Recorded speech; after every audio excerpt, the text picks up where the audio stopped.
Hi friends, welcome to Growing as Grown-Ups, where we believe each of us has the opportunity to keep growing in ways that can fundamentally improve our life effectiveness, our leadership influence, and our well-being. Through interviews, stories, and practical principles, we explore how you can accelerate your growth and unlock your potential to make the difference you want to make. And now, your hosts from the Leaders Lyceum, Dr. Sarah Musgrove and Dr. Keith Eigel. Hi, everybody. Welcome to the Growing as Grown-Ups podcast. We're so glad that you're back with us. Sarah, we have shifted over the last couple of weeks and have started to move into a people who we think bring kind of extraordinary expertise in different areas, and excited about the lineup that's coming our way on this podcast. I have to tell you, because Kevin, who we're interviewing today, is really a friend of that I've Zoomed with once. But I don't know if you're familiar with the word simpatico, but he is Sounds simpatico. He just, there's as our friend Butler Raines might like to say, he's easy to G-hossy with, right? There's just a connection about what he's about. Sure. So excited that you interviewed him. Tell our listeners a little bit about him and all that he brings to the table. Yeah, for sure. There's a really fun story about how I know Kevin, but he is going to share that on the podcast itself. So I'll save that. But Kevin Eikenberry, he is an author, a podcaster, a leadership expert. He has written or co-authored or authored almost 20 books, from Remarkable Leadership, from Bud to Boss, Long Distance Leader, Long Distance Teammate, a whole bunch of others. Twice he has been recognized on Inc.com's list of top leadership experts. He is the host of the Remarkable Leadership podcast, and his weekly newsletter is one of the most read and shared leadership newsletters on the internet. So he is well entrenched in the space. He has a lot to say. The reason I invited him on is because, we really believe and have made the focus of this podcast that it is the challenges in life that we face that give us the greatest opportunity for growth. And one of the greatest challenges so many leaders have faced over this past year is working in remote environments, leading remotely, trying to build relationships with colleagues remotely. And that is something that Kevin's been really focused on even before the pandemic. And so rather than just saying, hey, it's a challenge that we want you to grow through, we thought bringing Kevin on to really share some of his expertise on what we can do to be successful in this environment, I thought was going to be valuable to our listeners. So that is what we are going to be talking about in this conversation. I love it. And I think one of the things that I'd love the listeners to maybe, I don't know if discipline themselves to do is the right word, but I will challenge them to do it, is that Kevin so clearly communicates things that you can do to lead intentionally through the times that we're in, right? Through this shifting environment. And it's so cool that he was on the front end of the wave. I mean, writing the book on remote leadership in 2018 seemed a little predictive, right? In a lot of ways. But it's one thing to listen to it and agree with it, right? Just, oh yeah, that's a great idea. It's another thing, and it's a deeper level to actually challenge yourself to think about the ways, especially if you're a leader of others, especially if you're a leader of others in organizations. But I think this could even apply to children, that especially adult children, if the listener has them, to think about what do I really do? Like, what's my normal way of doing this? And what would intentionality mean around the things that Kevin is saying? So I'm not going to preview what he says. I'm just going to say, look at yourself, and figure out, how do you bump up against your own status quo in a way that can actually change you, not just give you an interesting insight into a better way to handle this, which you'll hear. So anyway, why don't we jump into the podcast, and we'll be back with the listeners as soon as this is over. Kevin Eikenberry, welcome to the Growing as Grown-Ups podcast. I'm so excited to have you here. Sarah, I'm glad to be here. I don't know that I qualify as a grown-up, but I'm glad to be here. but you're growing. So that's all that counts. That I believe I'm doing. So I get 1 out of 2. There you go. So, I've shared with our listeners kind of your official bio resume, who you are, but I think there is a element of who you are that I think is just fun, and it's how I happen to know you. So why don't you tell our listeners where you are right now? I'm in our office at Remarkable House. We call it Remarkable House in Indianapolis, right next door to your mom and dad. Yes. And that's the short version of the story. We bought this house as an office house, did not do anything with zoning. It's not like we've got people coming in, and certainly not now. We don't have people coming out in and out every day. And the realtor said, well, I said, I'm going to do my best to be a good neighbor, and I won't have a problem. And we're, 14 years in, and have loved being office neighbors with your mom and dad. Yes, I remember one time, I guess, I didn't know it was 14 years, a number of years ago. I was home and Mom and I were walking around the neighborhood, and I saw your little stone out front that says Remarkable House. And I'm like, I didn't know it was an office. And I was like, why did your neighbors declare themselves as the people with the Remarkable House?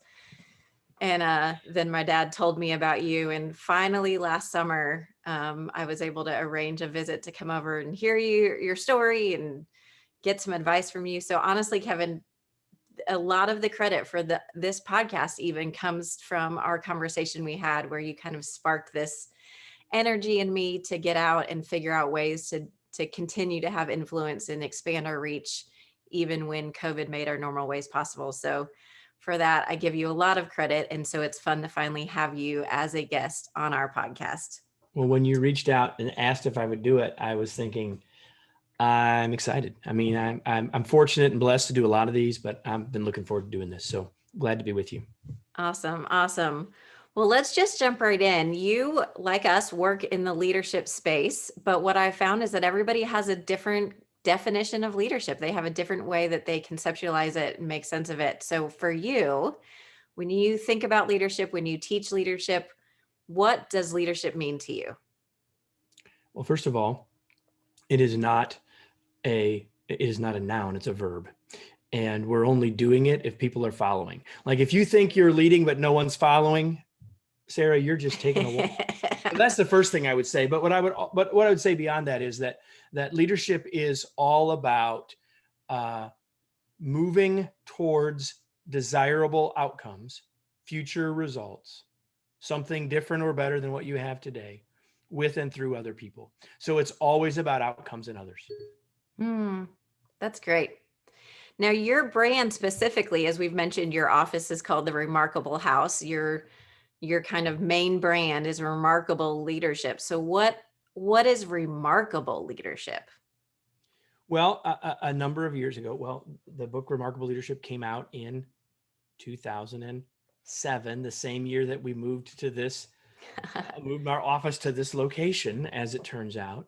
And when I was trying to determine what I wanted to call that book, and really the work that we were doing before the book, I wanted a brand, and I wanted something that would be understandable, but I wanted something that would, that perhaps we could put a mark around. I mean, not necessarily a trademark, but a brand. And so one day I was at a conference in Montreal, Quebec, and I was laying in bed thinking about what my day held in front of me. I said, I got to come up with this word. What's the word? And I came up with the word remarkable, and I rolled it around in my head for 3 or 4 days and shared it with some close colleagues at that conference. And the word remarkable means something worth remarking on, something worth noting, something worth, and not noting from the perspective of, ooh, look at me. But to me, at the end of the day, leadership, outcomes and others, we've already said that, but leadership is about helping make things better in the world. Like nothing great happens in the world, nothing better happens in the world without somebody leading it. And so the word remarkable is in part a brand, right? But it's in part about this idea that leaders that are noticeably doing something to reach better outcomes through others. I love that. Just the simple, a leadership worth remarking about. So let me ask you then on that note, like when you think about a leader that you've either worked with or admired from a distance or any sort of interaction, who is a leader that you look at and say that is a remarkable leader, and what makes them so special? So I've been asked that question a lot of times, and I actually love the way you asked it. So I'm going to give you two people, because I do think that we can think of people and we can learn from people and we can have mentors at a distance and even mentors through history. So if you said who is the most remarkable leader, I would certainly say Jesus. But if we went past that, I would probably say Abraham Lincoln, for a whole bunch of reasons, leading from a place of principle, leading in a situation that was highly difficult, not necessarily having had the perfect growing up or past, or had sort of everything fallen into place for him throughout his life and career. So I would certainly think of Lincoln. So I've given you two, and now I'm going to give you a third one. How about that? Bring and it. that is my dad, right? So Mhm. my dad, who passed away the same year we bought this house. Everything is about the Remarkable house Oh, today. yeah. Earlier in that year, in 2007, my father was just 20 years older than I. And he grew up on a farm, started a farm. We had a variety of ag businesses. And I, in many ways, grew up with my dad, was always involved in things from a very young age, not just on equipment or doing stuff, but also involved in meetings that he had with bankers, meetings that he had with other business people. And Wow. so there was tremendous lessons and learning that I gained from all that. I learned a lot from my dad, and he was, like every other human, flawed in significant ways. I mean, he was by no means perfect, right? And yet Sure. there were so many things about him that have had a mark on who I am, not only as a person, but as a leader. Oh, I love it. Those are three great examples. So thank you for sharing that. You're very welcome. One last question before we dive into the topic of today. Maybe it's true for you. I know it's true for me that a lot of the lessons I have learned about leadership come from mistakes that I have made or things I've had to learn the hard way. So I'm wondering if there's any principles about leadership and how to lead well that you had to learn the hard way that maybe you can save our listeners from having to make the same mistakes. So, Sarah, we only have 20 some minutes left. I would say that I'm blessed in the work that I do, that I have been able to learn from lots of other people, right, as well. So I certainly have my own scars, but I've been fortunate, and I think all of us can think about how we can learn from others as well, both what works and what doesn't. And so Yeah. learning from the leadership mistakes of others is valuable, which is why I love the questions. I knew you were going to ask me this question, and I thought a lot about it today. And I think the mistake that I've made is too often I've lived in the echo chamber of my own head. Ooh, tell me more about that. So, leadership can be a lonely place, especially if you're also the owner, right? Yeah. And so as a leader, there are certain things that while I'm all for us being transparent and I'm all for us being authentic, but there's the professional, there's the personal, and then there's the private. We don't need to share everything with everyone. And while I think my team would probably say that Kevin's very open and shares, and I think I do, I have long lived, often in stages, lived in the echo chamber of my mind, which means I haven't had or reached out to mentors, confidants, coaches. I think that we need to have coaches in our lives. They don't have to be someone we pay, although it certainly could be, but we need people that we can get thoughts out of our head. I tell people all the time that thoughts are fuzzy and words bring clarity.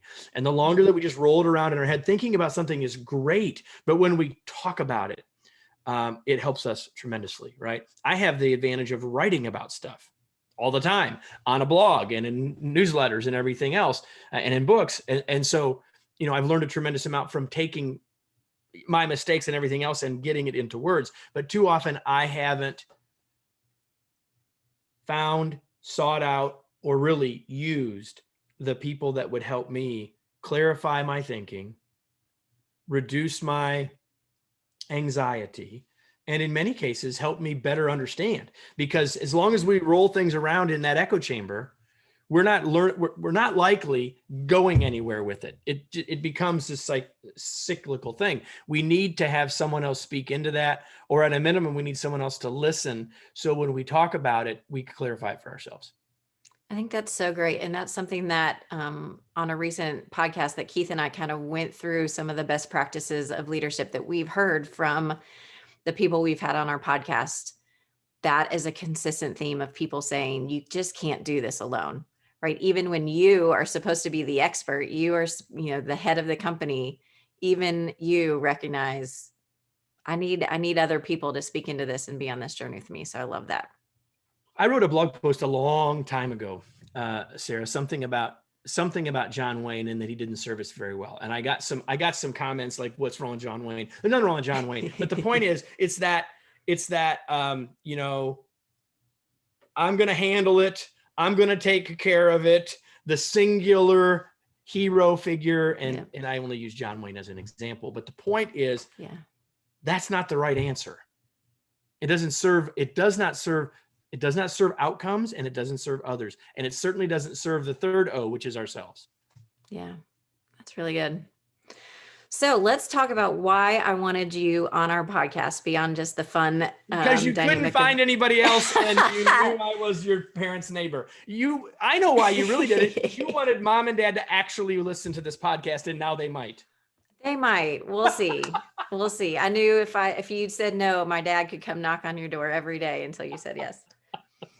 But in truth, it's because you have some of your recent books have been about something that proved more timely than you could have ever imagined. And it is about long distance leadership, long distance teammate, remote work.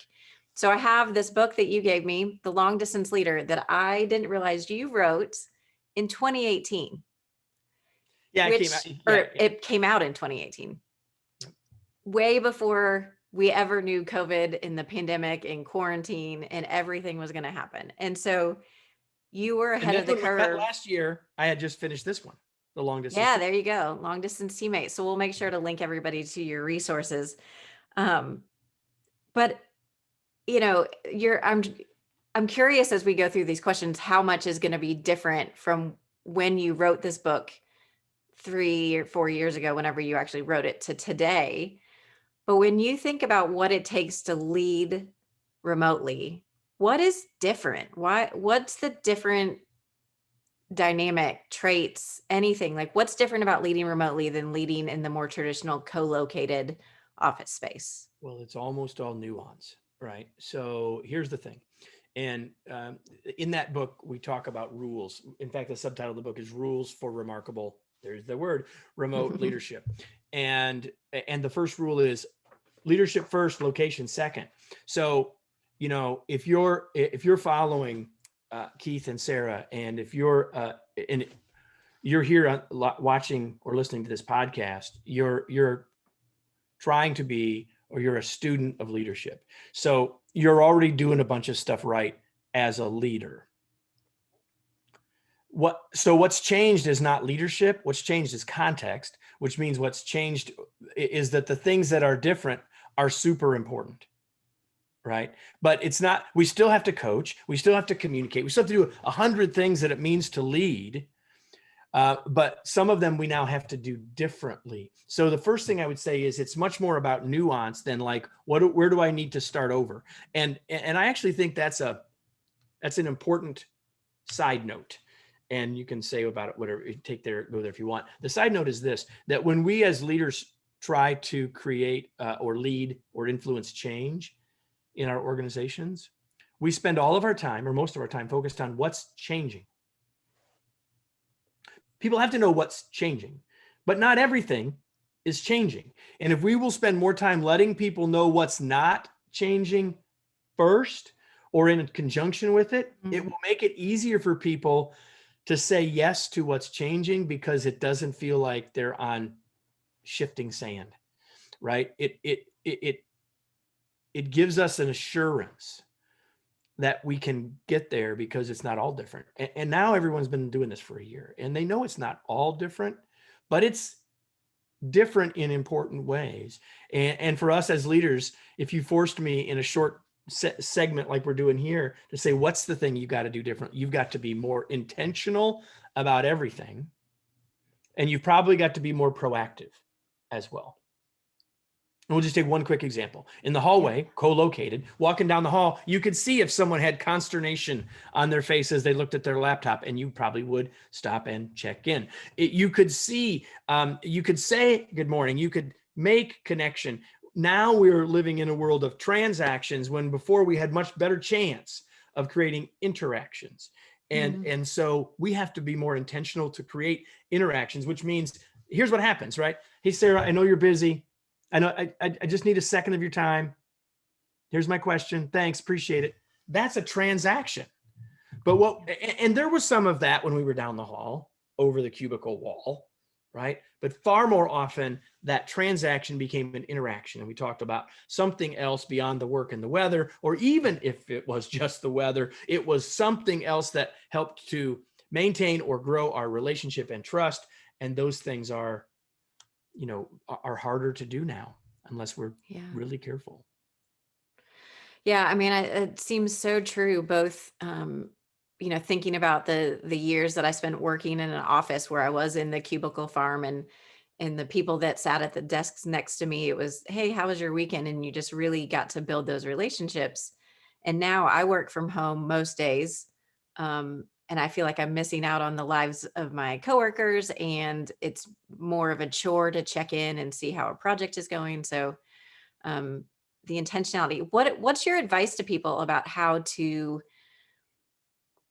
create that intentionality in ways that they didn't have in place before?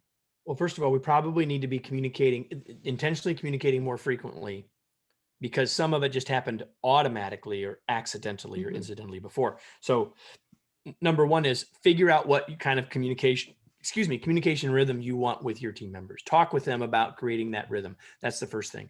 But the other thing I would say is what I have is what I call my rule of 4. And my rule of 4 is every day I want to have interactions with at least 4 members of our team.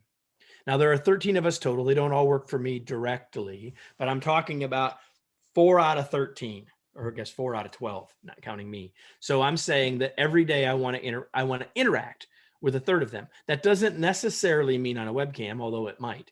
It doesn't necessarily mean on the phone, although it might. It might mean the way in which we interact in our case, Slack message, in an instant message, right? It means that I don't just ask someone for the data or for some advice.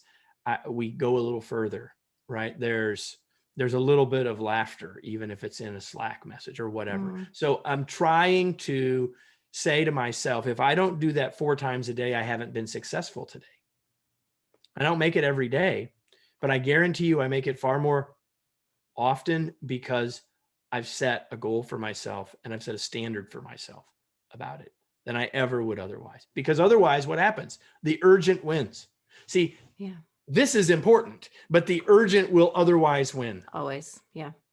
So what it sounds like is, going back to your definition of leadership was outcomes and others, right? It has to have both of those. And it seems like what you're saying is the default when we all get separated and are working remotely is we default to the outcomes. I'm calling you because I need something, because we have to accomplish a task. So is it that the leading others? Is it a relational dimension? Is it networking? Like, it's a relational dimension. It's a trust dimension. It's a collaboration dimension. See, here's what happens when we work remotely.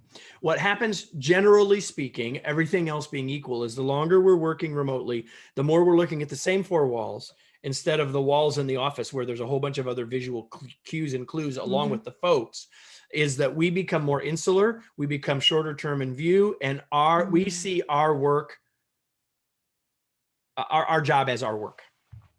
Yeah. But our job is not our work. Our job is our work plus the team's work, which can be defined in lots of different ways depending on what it is. Think about a smaller box with a bigger box that shares two sides. The team, your whole job is the bigger box, not the smaller box. And that includes interacting, that includes collaborating, that includes sharing, that includes building trust, that includes interaction, as well as connection. It includes all of those things. And when we are thinking about the bigger box, when we have our team members thinking about that, then they're far more likely to choose to be engaged, because I'm more interested in being engaged in that than in my task list.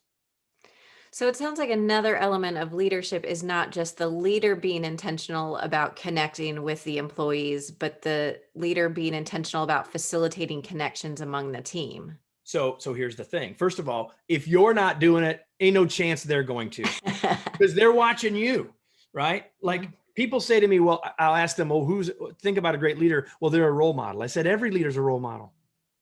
Everyone. They're all watching you every day. What you do, what you don't do, when you say it, how you say it, when you don't say it, everything. They're watching. You're already a role model. The only question is, are you rolling the things you want them to model? The only question.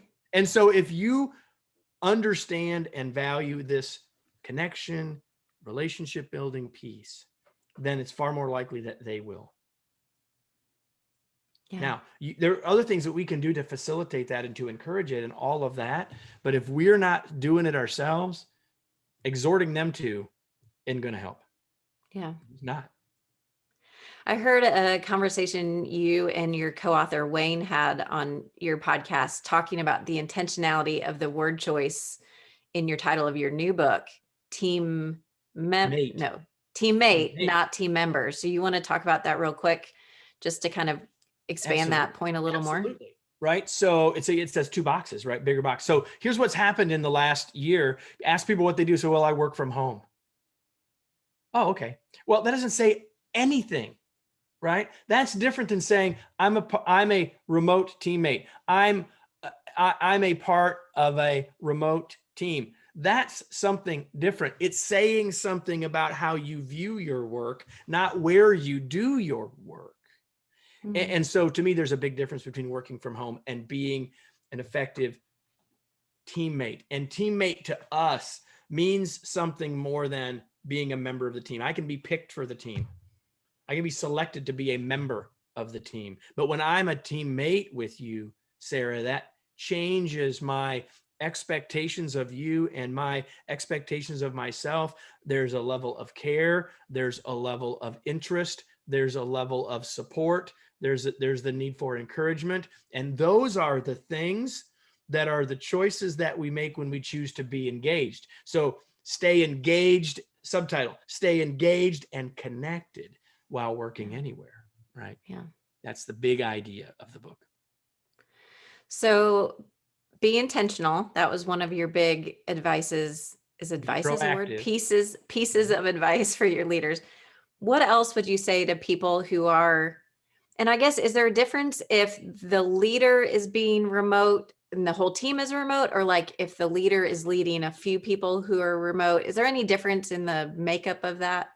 Now we're talking about where the world is headed, which is hybrid, right? Some here, some not here. Some here some days, others here some other days.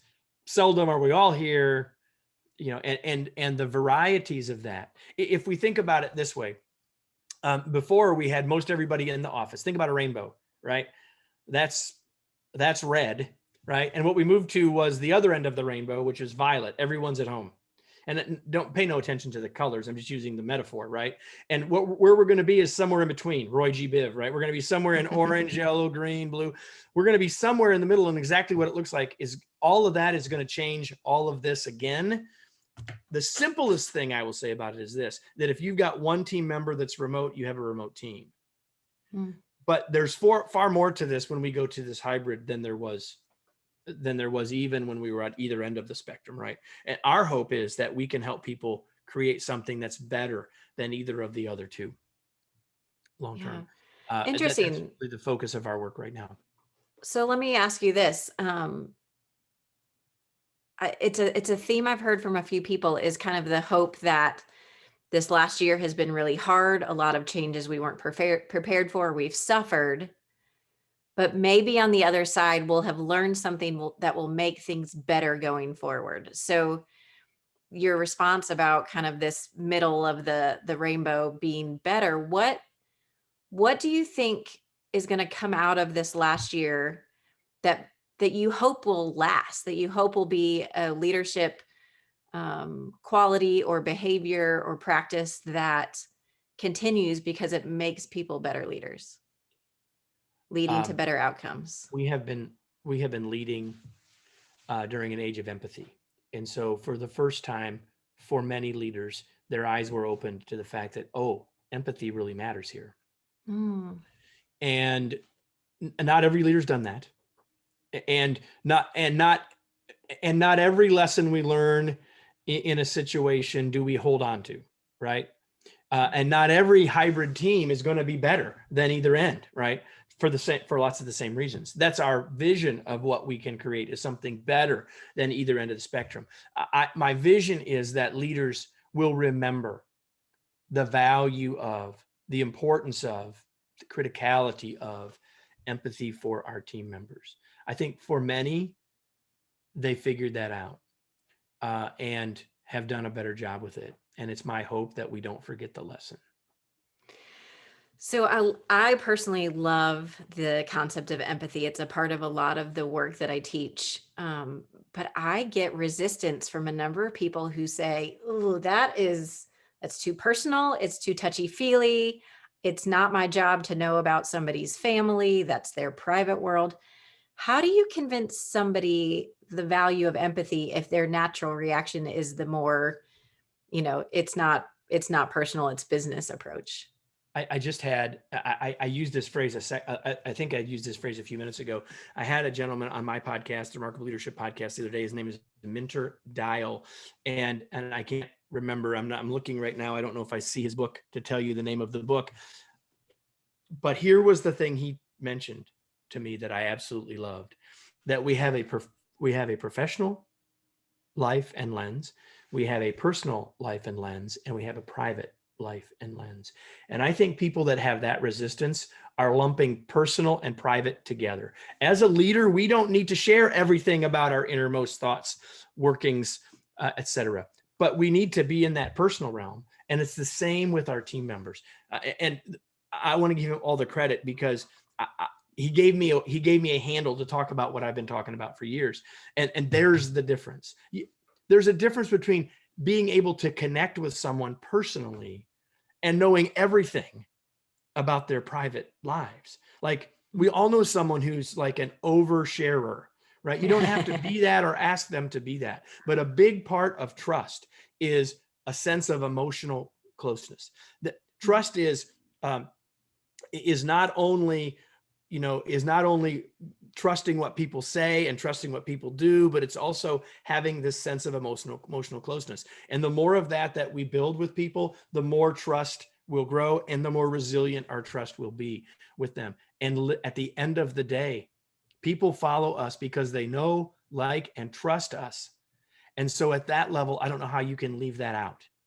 I don't know how you can leave it out. If you really want to leave at the highest levels, and that's not about us, that's about reaching those outcomes that we started out with.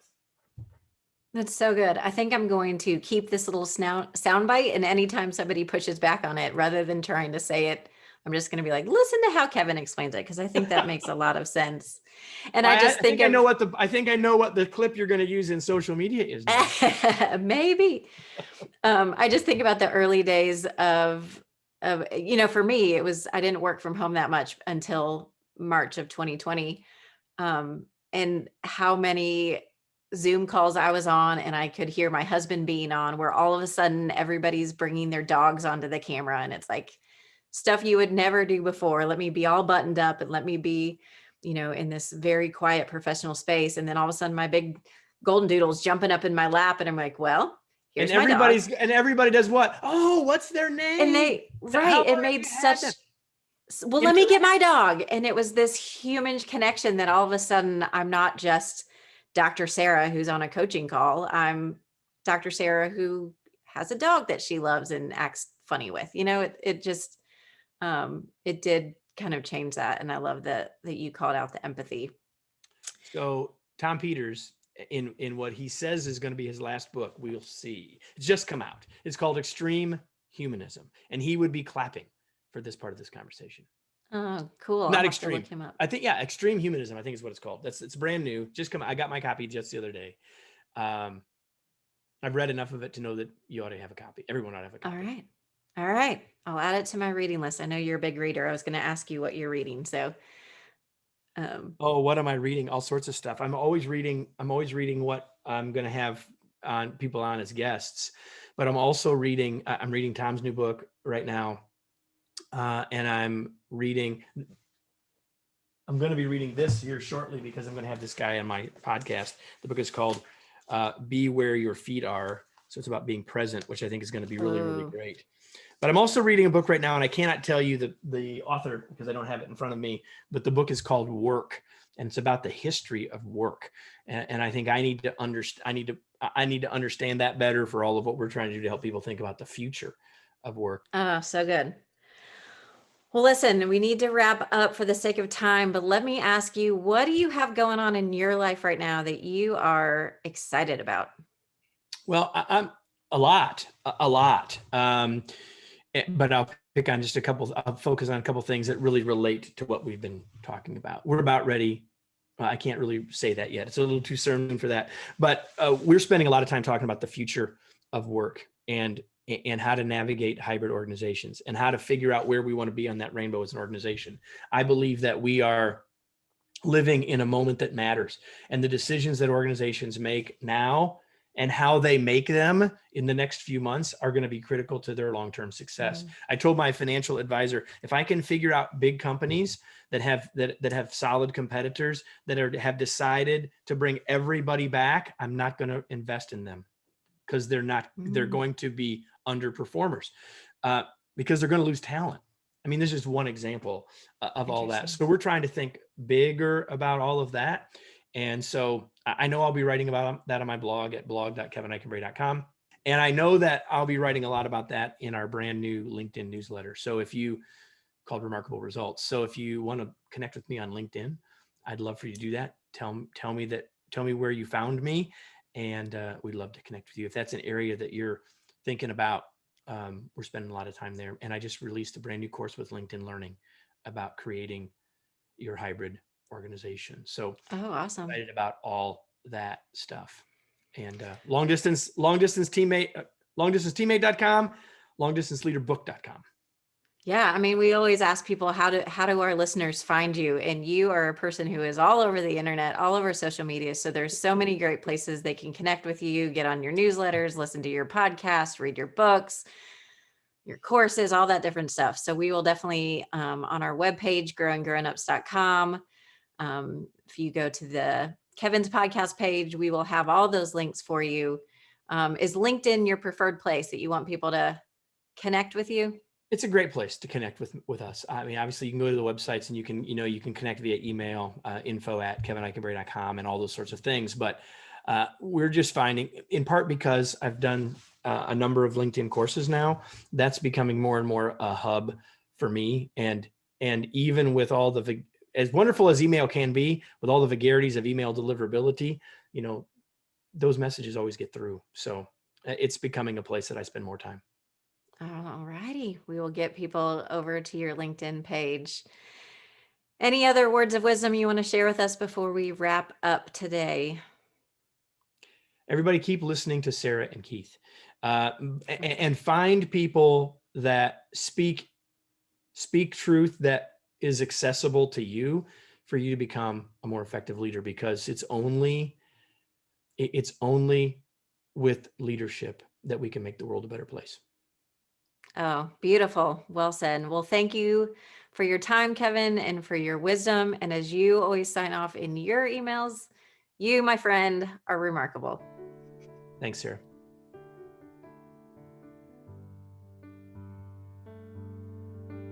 All right, Sarah, I loved it. Great interview. Great interview. Way to be present. Way to be connected with him.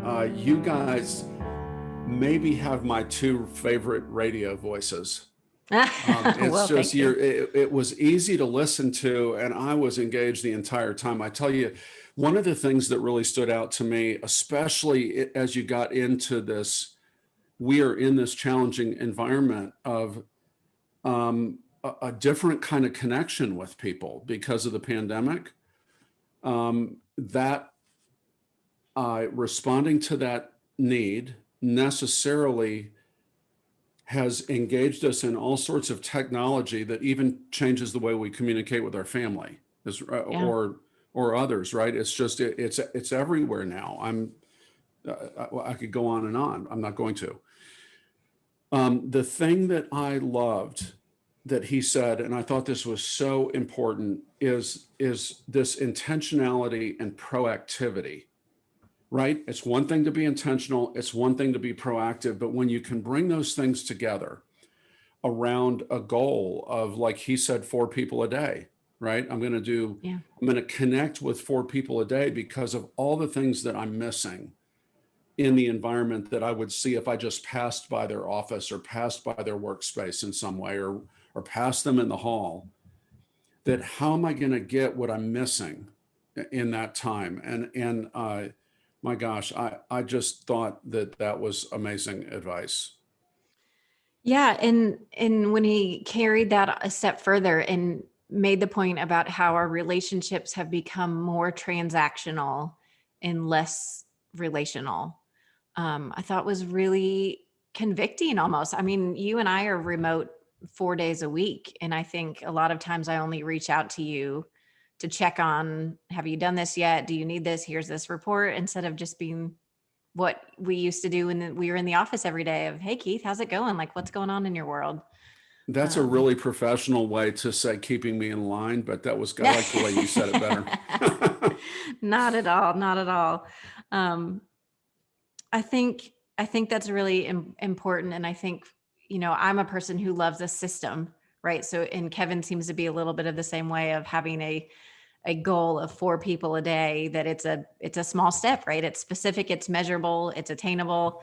I can tell you at the end of the day, I only made it to 3 people, but 3 is better than 0. And so thinking about what that means for our listeners and ways that they can be intentional about continuing to build relationships, because he tied that back in later to something that you and I have been talking a lot about recently with our work with teams, is the value of trust, and how trust is so important, and trust is based in relationships and vulnerability and interaction. And when you get insulated in your own world and you're just transactional, there's not an opportunity for that trust to build, and building trust at a distance is a different challenge. And so thinking through how do teams maintain trust or build trust in this new environment, I think is a challenge that I've not thought about until he brought that up. But I think it's a really, really important part of leadership and just working together that we can't overlook. Yeah. Before you jump on to any more points, which there were plenty of them, but I think that there is, I love this. He didn't actually use the word vulnerability, but the things that he was describing, the questions that he was describing asking people, are questions that require them to reveal something about themselves, right? And so when you reveal something about yourself, you are in some way being vulnerable. And to ask that of someone without demanding it of someone, but to open the door for them to tell you something about themselves. Don't be scared of the questions. They can say no, right? We don't need to worry about that. The other thing that I loved, and Kevin shared this, that you sort of asked him, or he volunteered, I don't know which way it went, this idea that urgency is what when he only does 3 instead of 4. In a way, what he was talking about is the thing that he needs to bump up against is just the very next thing that needs to happen. And bumping up against something is an important thing. Yeah. I mean, we talk about it, the urgency versus importance, in terms of how we are prioritizing our time and making decisions. And important things are the things that matter to us, right? That are connected to our values, connected to the impact we want to have, urgent are things that need to get done with some sort of time pressure. And how often is it true for you and for me that the urgent overpowers the important, and we don't get to those connections, those relationships, those investments that really matter more to us in the long run? But for so many of us, so often it is urgency. I mean, that is our status quo, is responding to the urgency. But for some people, their status quo may just be, well, that feels awkward, or I don't know if I'll be able to carry the conversation, or what if I don't know how to respond to something? Whatever your status quo is, every time you find yourself bumping up against it in pursuit of something bigger and better, like intentionality and proactivity in this environment, you're actually changing your lens. You're doing the work that we've been talking about of maturing as a leader, and so as growing as a grown-up, right? That's the whole idea. I think that principle applies to the thing that that I love the most, which is when he talked about how we're now leading in an age of empathy. And I thought, I want a t-shirt that says the age of empathy. And I even asked him, like, I believe in that so much, and yet so many people are resistant to it. And that's, again, that status quo versus kind of the leader that you want to be, the leader that your people need you to be. I've seen it. My husband works remotely, is leading a remote team, and I hear it in his conversations, how he's recognizing he can't just talk about the work anymore, because people are, especially early on, they're home, they're scared, they're overwhelmed, they have sick family members, that you can't ignore that and just expect them to keep producing work that you need to get to those desired outcomes, right? You have to acknowledge the humanness of it. And by doing that, that's when you have the most impact, you have the most influence, you're able to get to the outcomes in the best way, because you're not dealing with the unknown things happening around you that you're stepping on or you're missing out on. And I just think it's so important. And I hope that it is something that sticks around for people, the humanness of it.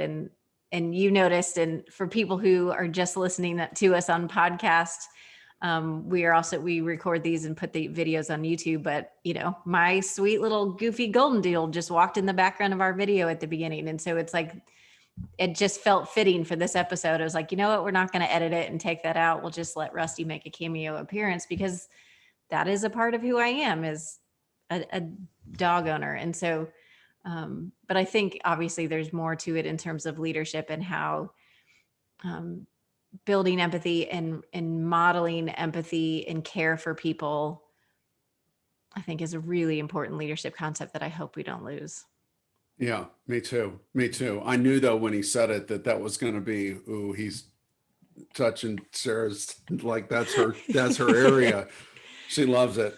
Hey, one thing I want to highlight before we get off of this, off of today's podcast, is, one of the things that I thought he said just so beautifully is that every leader is a role model, right? It doesn't matter if you want to be or not, you are. And the question is, are you role modeling the right thing, or are you role modeling the thing that you intend to be role modeling? Because whether you're doing it on purpose or not, you're being a role model. If you're in a leadership role, if you're in a parent role, if you're, all these points of application. And one of the things I was thinking about, through all these podcasts, we've talked about, hey, go to our website, download the Growth Gap tool, kind of do that thing. A different way to use the Growth Gap tool, if you want to do it, if you resonated with anything that Kevin said in this, if there was something that really jumped out at you and grabbed you, put that in your bigger me values. Put that in section 2 of the Growth Gap tool, and then maybe look backwards and say, does that explain some of the frustrations I've had? But then work your way through the Gap tool and figure out what is the thing that will keep you from being the leader that you need to be in this environment. Right. And so I love that. And just to make sure I know what you're saying put things in the bigger me values section 2, like, I want to be a more proactive leader. I want to be a leader who builds relationships. I want to be an empathy a leader who leads with empathy. Are those the kinds of things that you're thinking about? Exactly. Or the role model Love thing that. or anything. Yeah. Kevin said so much, anything that may have jumped out at you that's like, ooh, that's a point I want to apply. Well, there's a reason you want to apply that point. It's because you realize in some way that you're not being as good at that as you either could be or want to be. Right. And then when you look up and say, what frustrations has that caused me? It's like, oh my gosh, this is really true about me. This is an important value. Then wrap your way through the growth gap tool, and you can actually turn this into small steps, a growth objective. What are you going to do over the next 2 weeks to be more intentional and proactive? It could be a magical point of application on this. Oh, that's so good. I hadn't even thought about that. So I don't know if you gave the web address for that, but if not, growinggrownups.com. It's where you're going to find the growth gap tool. It's where you'll find all the links to Kevin's books and his LinkedIn profile and his Remote Leadership Institute. I'll find a link to that. All those different things will be there in the video if you want to see Rusty. All right, Sarah, Keith. thanks for such a great interview. It was a gift to me to listen to it. So I appreciate it. Oh, it was super fun. And I'm glad Kevin was able to find time for us. And we have another really fun guest for you guys next week. So make sure to come back, subscribe if you haven't, tell your friends. We really want to help empower as many people as possible become better leaders, or as Kevin would say, remarkable leaders. Thank you so much for joining us for another episode of Growing as Grown-Ups. Take a second and subscribe to the podcast so you don't miss any future episodes, and tell your friends. You'll find all of the goods related to this episode, including the transcript, videos, links, and other ways we can help you keep growing as a grown-up on our website, growinggrownups.com. Growth isn't easy, but it's completely within your reach. Until next time, journey well, friends.